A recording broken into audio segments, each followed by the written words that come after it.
ये कुरान देख रहे हैं आप, हाफिज साहब ने सब कहा, लेकिन तर्जुमा किसने किया उनका नाम ही भूल गए हाफिज साहब। सही है ना, नाम भूल गए ना। ये आसान कुरान है इसका नाम, और अल्हम्दुलिल्लाह 2 साल के लॉकडाउन में मैंने इसका तर्जुमा किया अल्हम्दुलिल्लाह। इसलिए यहाँ लिखा हुआ शेख सनाउल्लाह शब्बीर अहमद मोहम्मदी मदनी, ये देख रहे हैं 2 साल में पूरी दुनिया में, उर्दू की दुनिया में सबसे आसान उर्दू का तर्जुमा है अल्हम्दुलिल्लाह। ये अल्लाह की तौफीक से 30 उलमा ने इसको चेक किया है, 30 उलमा ने इसको चेक किया है, समझिए 30 उलमा ने। ये 6 टाइम हम छाप चुके हैं, लेकिन साउथ वालों ने ज्यादा साथ दिया है, अपने वाले अब तक नहीं साथ दिए हैं। हो सकता है आप साथ दें। एक कुरान पर गिफ्ट और हदिया आ रहा 270, बस। हम 7 टाइम यानी 7वीं मरतबा इसको छापना चाह रहे हैं। अब ये कुरान हिंदी में भी आ रहा है, बांग्ला में भी आ रहा है, कन्नड़ में भी आ रहा है, इंग्लिश में भी आ रहा है, तेलुगु में भी आ रहा है, और बांग्ला सब में आ रहा है। बस दुआ कीजिए कम से कम कि ये कुरान छप जाए, हर घर में चला जाए। आप लोगों ने टाइम दिया उसके लिए बहुत बहुत शुक्रिया। इंशाअल्लाह फिर मुलाकात होगी। वस्सलामु अलैकुम वरहमतुल्लाहि वबरकातुहू। एक मिनट शेख के साथ आ रही है।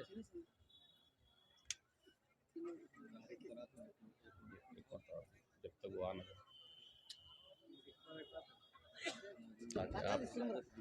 नहीं वो हो जाएगा, जब तक आना जाएगा। अस्सलामु अलैकुम वरहमतुल्लाहि वबरकातुहू।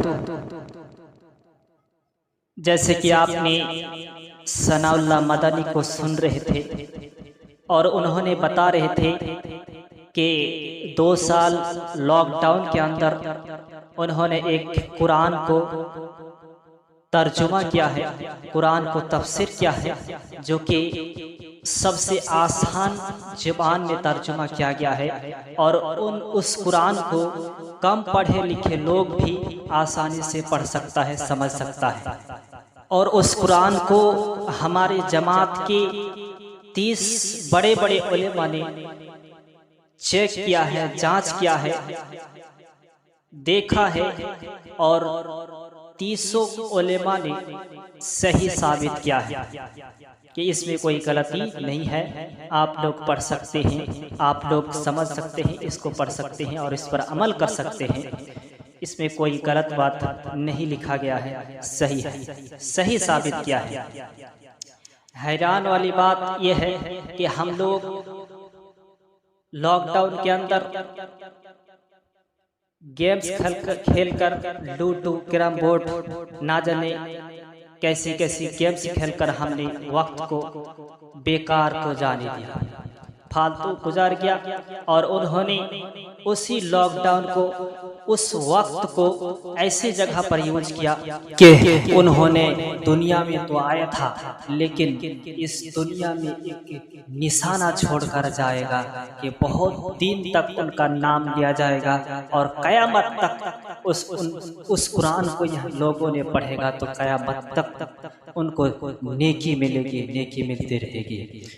उन्होंने इतना बड़ा दौलत कमाई है कि अनगिनत है, उनका कोई गिनती नहीं है, वो गिन नहीं सकता है, इतना बड़ा काम किया है। आखिर उन्होंने क्या सोचकर ऐसा काम किया, क्या सोचकर ऐसा इतना बड़ा काम किया? उन्होंने ये नहीं सोचा था कि मैंने कुरान छापूंगा और उस कुरान को बेचूंगा और हमें पैसा मिलेगा। हरगिज़ ऐसी सोच नहीं थी। ऐसी अगर सोच रहती तो शायद इतना बड़ा मकाम पे नहीं पहुंचता। उन्होंने ये सोचा था कि लोगों को परेशान होता है, अरबी ज़ुबान समझ में नहीं आता है और समझ में बहुत मुश्किल होता है, इसलिए उन्होंने आसान ज़बान में, उर्दू ज़बान में, अभी तो उर्दू ज़बान में कुरान को निकाला है, कुरान को छापा है।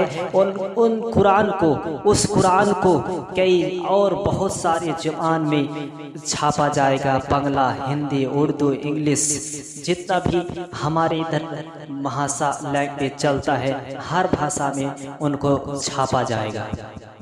मैं पहले एक वीडियो बना चुका हूँ, उस वीडियो में पहले भी बोल चुका हूँ कि कोई भी एक इंसान बड़ा आदमी बनता है, उसको बहुत दिन तक उसका नाम लिया जाता है, तो वो अपने लिए नहीं करता है, अपने लिए नहीं सोचता है, उन्होंने लोगों के लिए सोचा होगा, उन्होंने अल्लाह के लिए काम करता होगा, इसीलिए उन्होंने बहुत बड़ा आदमी बना है और उनका नाम बहुत दिन तक रहता है। जब तक लोगों के लिए नहीं करेगा, जब तक खुद अल्लाह के लिए नहीं करेगा, तब तक उनको अल्लाह साथ नहीं देगा और वो उतना बड़ा आदमी नहीं बन सकता है। खुद के लिए काम करने से नहीं हो सकता है सक्सेस। जब तक उन्होंने अल्लाह के लिए नहीं सोचेगा, लोगों के भलाई के लिए नहीं सोचेगा, तब तक वो सक्सेस नहीं हो सकता है। अगर आप भी अच्छा आलिम बनना चाहते हैं, बड़ा मुक़र्रिब बनना चाहते हैं, तो हरगिज़ ये ना सोचे कि हमें लोग बहुत बड़ा मौलवी कहे, बहुत बड़ा आलिम कहे, बहुत बड़ा मुक़र्रिर कहे। इज्जत लेने के लिए हरगिज़ ना करे। अल्लाह के लिए सोचे कि मैं अल्लाह के पैगाम को, रसूल के पैगाम को मैं लोगों तक पहुंचाऊंगा और लोगों को समझाऊंगा और रसूल के फरमान को, अल्लाह के फरमान पर हम बातें करेंगे और रसूल के सुन्नत पर हम लोग अमल करेंगे और हम लोगों को बुलाएंगे उस सुन्नत के ऊपर हम लोग अमल करेंगे। रसूल की सुन्नत, रसूल के नक्शे कदम पर हम लोग चलेंगे और हम लोगों को बताएंगे और लोगों ने उस सुन्नत के, अल्लाह के रसूल के नक्शे कदम पर चलाएंगे। हाँ, तो मैं शेख सनाउल्लाह मदनी का शुक्रगुजार हूँ कि आपने इतने अच्छा आसान कुरान निकाले हैं, लिखे हैं, छापे हैं। हम लोग को आसान होगी, हम लोग कुरान अच्छा से समझ सकते हैं, पढ़ सकते हैं और समझ कर पढ़ सकते हैं। हाँ, तो मैं कहना चाहता हूँ कि जो भी आप काम करें, मेहनत ज़्यादा करें और अल्लाह के लिए कीजिए। सोच अच्छा रखें, नीयत अच्छी रखें कि लोगों की भलाई हो। अल्लाह के लिए काम करें कि लोग अच्छा से समझ सके और लोगों का फ़ायदा हो और अल्लाह की फरमान पर हम लोग चल सके। मैं यहीं से अपनी बात को ख़त्म करना चाहता हूँ। अस्सलामु अलैकुम व रहमतुल्लाहि व बरकातुहू।